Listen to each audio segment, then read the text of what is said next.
తదుపరి నెంబర్ 3 అనేటటువంటి సి, దీనికి హార్డ్ నెంబర్ అంటారు.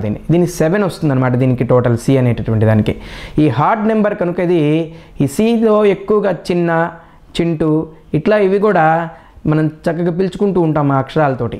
ఈ సితో స్టార్ట్ అయ్యేటటువంటి వాళ్ళు ఎవరైతే ఉంటారో వీళ్ళకి ఇప్పుడు నడుస్తూ ఉన్నటువంటి సంవత్సరాంతం వరకు కూడా, రేపు జూన్ నెల వరకు కూడా వీరికి చాలా అనుకూలమైనటువంటి వాతావరణం, నూతనమైనటువంటి వ్యవహారాలు ప్రారంభించడానికి కానివ్వండి, ఆర్థిక వ్యవహారాలు ప్రారంభించడానికి కానివ్వండి, చాలా అనుకూలమైనటువంటి వ్యవహారం. వీరికి స్టూడెంట్స్ అయితే కనుక విపరీతమైనటువంటి చికాకులకు లోనయ్యేటువంటి అవకాశం ఉంది. చాలా జాగ్రత్తగా ఉండాలి.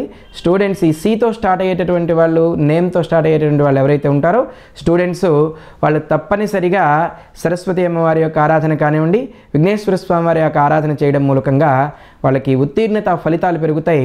మానసికపరమైనటువంటి చికాకులు లేకుండా ఉంటాయి. ఈ సితో స్టార్ట్ అయ్యేటటువంటి నేమ్స్ కలిగినటువంటి వాళ్ళకి ఈ సంవత్సరాంతం వరకు కూడా చిన్న చిన్న దెబ్బలు తగిలేటటువంటి అవకాశం ఉంది, యాక్సిడెంట్స్ అటువంటివి. కనుక 2 వీలర్స్ వాటిని వాడకుండా ఉండడం మంచిదని చెప్పేసి సూచిస్తున్నాను. ఈ సి అనేటటువంటి అక్షరం కలిగినటువంటి వాళ్ళు శ్రీకృష్ణుడి యొక్క ఆరాధన చేయడం మూలకంగా మంచి ఫలితాన్ని పొందుతారు.